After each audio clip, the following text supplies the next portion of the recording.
Hey guys, we're gonna do a quick thing on skipping jigs today, and what I'm using is a 7-foot medium heavy. This is a Lew's American Hero rod. It's got a fast action. Actually, it's a medium heavy action fast taper, 7-foot, and I'm using just a Lew's Laser MG 7-to-1 gear ratio Baitcaster, and this is a custom old mute tackle skipping jig. And what you want to do when you're doing these videos, or when you're skipping, I have mine set a little bit. I got mine set a little bit looser, so see how it falls, but my spool stops. When that hits the bottom, it stops. And what I'm gonna do, as you can see behind me, I got a lot of overhanging bushes in the water, places you wouldn't normally be able to get a jig, or any bait. And so what we're gonna do is we're gonna try to skip up in some of these bushes real quick and maybe get a bite. It's pre-spawn. We may catch one, I don't know. So, and the whole technique is, it's a roll cast. I'm just gonna imagine skipping if you're gonna take some peanut butter or something out of a jar, you're just gonna scoop it with your finger. That's what you want that rod to do. You just want to make that little roll cast with that little turn, and as it goes, you just want to kind of lift it. And if you do it right, it'll look something like this. That one bounced off that limb, which is fine. She'll go up under there. I can sit out here and make that cast. That fish never knows I'm here other than I'm making a lot of noise, you know. And then usually when I do that, once it stops, I really don't work it back to the bait, to the boat. See that? All the way up in there, I went right through that bush. I'll let it sit. If one's got it, they usually grab it. When you skipping in wood and stuff, I don't generally work it way back, because they usually get it. Now, I will tell you this: when you get around a lot of wood, what's been happening lately is these fish been hitting me out in front of the wood, and it makes me want to throw a swim jig, but I don't know that I want to throw a swim jig right now. See, I'm at the base of that tree over there. Now, here it is. Right there at the base of that tree. That's 20 yards away. You're never going to get a jig in there. You couldn't flip in there if you wanted to. Now, she ain't home right now. We're going to try it again. Now, here's the trick. A lot of guys will tell you, a lot of them professional guys will tell you, hey, you approach the bank, approach the structure, approach the dock the way that you're comfortable casting. Well, I'm going to tell you something. Personally, myself, I like doing it both ways. I'll skip it left hand or skip it right hand. And a lot of people don't do that. And I'm not as good with my left as I am my right, but I can tell you this. It beats having to turn the boat and position the boat around. A lot of times, when you skip, if I'm going from left to right and I'm making all these skips, but when I get past a certain point, there may be a pocket I see that I'd have to reposition the boat to get in. And that, to me, it just makes more sense. Ooh, that one got away from me. And when they get away from you, don't be afraid to hit that button. Hit that spool. See, I try to do it again. It'll float like that. If you don't make the right roll cast, that bait is almost every time it's gonna take off on you. And you better stop it, because if you don't stop it, it's gonna be in the bushes.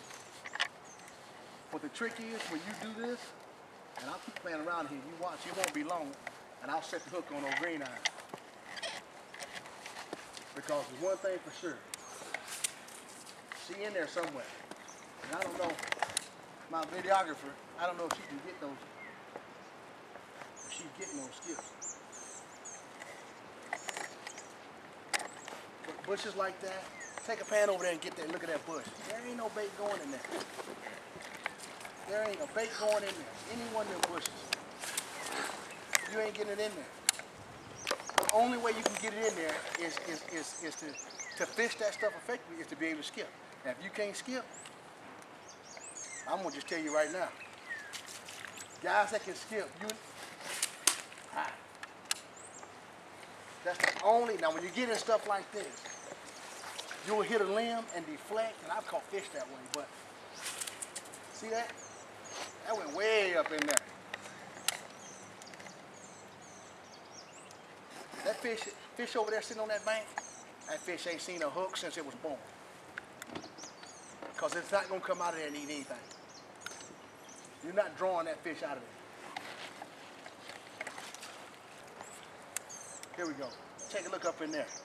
I'm about to send this bait up in there. It's called Blue Jig Cross Side. Did you see that blade? That's pretty, man. That thing's up on the bank.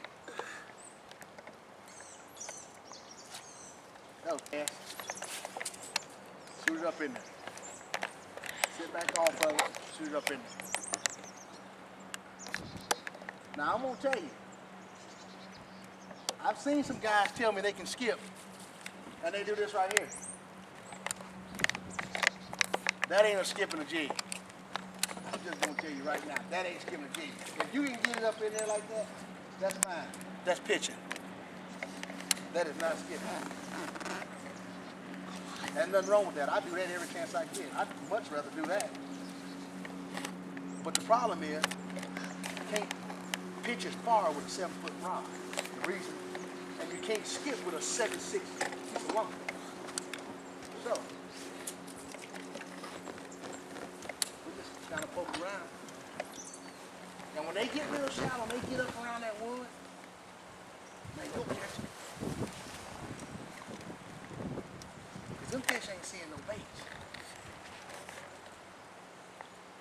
And I imagine that it ain't gonna be long. I'm gonna hook one here in a second. This, I make that jig. That's an old mule tackle jig right there. I made that. That's 25 test XPS fluorocarbon line. You can't go little. Don't be bringing no 10 pound, 12, 13, 15 pounds out here to do this. You better get a rope. 20, 25, 20 minimum. 25, 30. If they made 50 pound fluorocarbon, I'd use that. You want to use that because you go in that jungle to get one. If he hang up in there, you better have something to hold on to him to go up there and get him. But here's the best part about that. A lot of people say that that's an Arky style jig, and it may very well be. But see how the back of it's flat? It's got that flat back, and you want something and that's a Havoc, Berkeley Havoc crawfatty. And I actually got it kind of crooked, but I'll tell you something else. Here's the deal. I made this jig, and I have, if you see, if I hang it upside down, you see that white cone? That's a skirt collar. Now, a lot of guys that skip will tell you got to have a hand-tied jig to do it because the skirts come down. Negative, Ghost Rider. Flight pattern's full. If you make your skirts with that skirt collar right there, with that umbrella, with that skirt collar, and make your jig, that skirt will not come down, regardless to what you do with it. Fish it all day. Old mule tackle, black and blue, Havoc, Berkeley. Ye a little faith. Check it out.